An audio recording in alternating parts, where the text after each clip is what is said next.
Manila, Philippines. Tensions are at a boiling point in the West Philippine Sea. Today, the United States and the Philippines signed a landmark agreement that will reshape Southeast Asia's security. American funding and technology will transform the naval base at Oyster Bay, Palawan.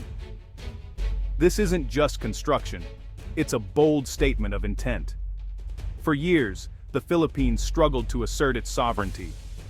The deal upgrades port facilities, runways, and surveillance, creating a cutting-edge outpost near the disputed Spratly Islands. The signing ceremony was filled with firm handshakes and talk of mutual defense. The message is aimed squarely at Beijing, which has built its own fortresses on artificial islands. Both U.S. and Philippine navies are increasing patrols, with advanced warships and surveillance aircraft. A new alliance has been forged in steel. This naval-based deal is a geopolitical earthquake, fundamentally shifting the balance of power in the South China Sea. For years, China's expansion seemed unstoppable, and smaller nations felt compelled to accommodate Beijing. This agreement shatters that perception, showing alliances can counterbalance even the strongest powers. The Philippines, once a weaker player, is now central to a revitalized American-led security network. The 1951 Mutual Defense Treaty is no longer just paper. It's a real commitment on the front line. An attack on Philippine forces now risks a U.S. response, raising the stakes for any aggressor. This clarity forces all parties to recalculate their risks. The strategic shift is felt across the Indo-Pacific. Other claimants, Vietnam, Malaysia, Indonesia, are watching closely, considering stronger stances and deeper partnerships. This isn't just about one base, it's about a network of nations upholding international law and freedom of navigation. But drawing a firmer line also creates a potential tripwire for conflict. A miscalculation at sea could escalate rapidly. The deal pits China's gradual encroachment against U.S. deterrence. The West Philippine Sea is now an active volcano, pressure building beneath the surface. The world is holding its breath, hoping for stability, not a catastrophic eruption. The stakes have never been clearer. The West Philippine Sea has become a stage for military might. The Oyster Bay deal triggered a dramatic show of force. The U.S. Navy deployed a carrier strike group, aircraft carrier, destroyers, fighter jets, conducting freedom of navigation exercises. These are not routine patrols. They're deliberate signals to Beijing. China has responded with overwhelming force warships, Coast Guard, and maritime militia now swarm the area. Both sides conduct large-scale drills, practicing blockades and island seizures. The message: neither side will be intimidated.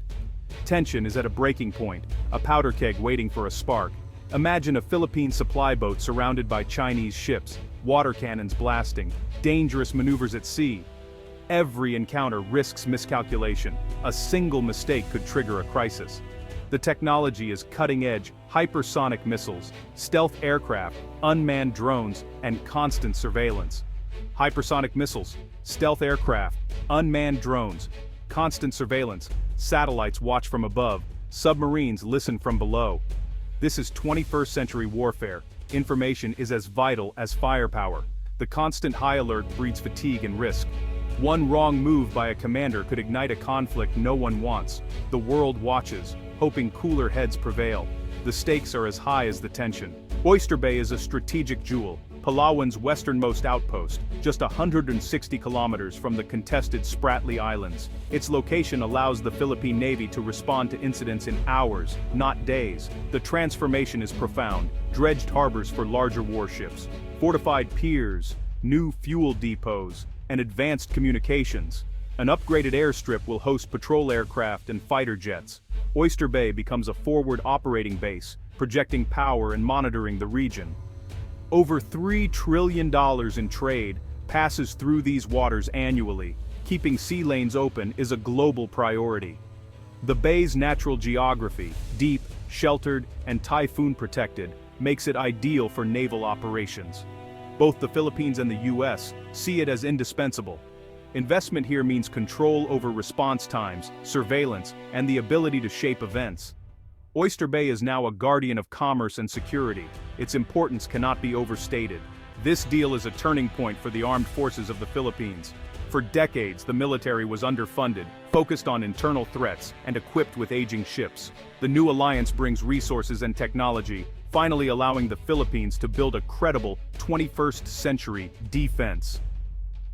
Oyster Bay's upgrade is just the start. New frigates, missile systems, radar, and fighter jets are on the way.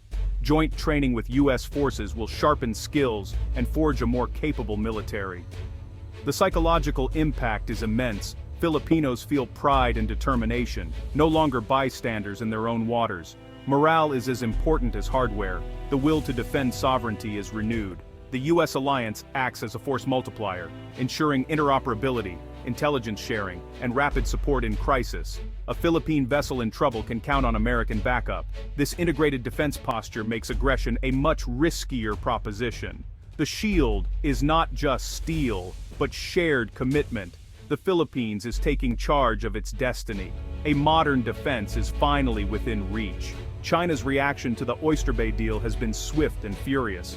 Beijing condemns the agreement as a provocation, warning the Philippines against becoming a pawn in U.S. strategy. China has ramped up patrols and pressure around Philippine-held features, testing the alliance from day one. Beijing claims nearly the entire South China Sea, ignoring a 2016 International Tribunal ruling. The U.S.-Philippines alliance is a direct challenge to China's ambitions. China views Oyster Bay as an American dagger at its underbelly and will use all means, diplomatic, economic, military, to push back. The tension is causing anxiety across Southeast Asia. Neighbors welcome a stronger U.S. presence but fear being dragged into conflict. Their economies are tied to China, forcing a delicate balancing act. The greatest danger, miscalculation. A minor incident could escalate, drawing in the U.S. and other powers. The dragon's roar is a warning. Playing with fire here could spark a devastating blaze. For Palawan's communities, Oyster Bay's transformation brings hope and fear. Economic optimism is real. Jobs, business, and development are on the rise, but anxiety runs deep. Locals now live on the front line of a global power struggle. They're proud to host the nation's shield, but fear being the first target if conflict erupts. Environmental concerns loom large. Palawan's pristine reefs and rainforests are at risk from dredging, ship traffic, and potential spills. Activists demand strict safeguards to protect this ecological frontier. The community is torn between patriotism and preservation, prosperity and the fear of war. There's pride in a stronger base, gratitude for jobs, but persistent worry about the future. Will this base bring peace through strength, or invite conflict? The people of Palawan hope for the former, but brace for the latter. Their voices remind us of the human cost of geopolitics. The stakes are not just strategic, they're personal. Palawan stands at the crossroads of hope and uncertainty. Nowhere are the stakes more personal than for Filipino fishermen and the Coast Guard. Generations have fished at Scarborough Shoal, but now face Chinese ships blocking their path, using water cannons and intimidation. Livelihoods are stolen, and fear replaces tradition. The Philippine Coast Guard, outgunned and outnumbered, bravely escorts fishermen and supply boats, documenting harassment and avoiding escalation. These encounters are humiliating and fuel a sense of injustice and nationalism. Stories of fishermen and Coast Guard crews go viral, putting a human face on the conflict.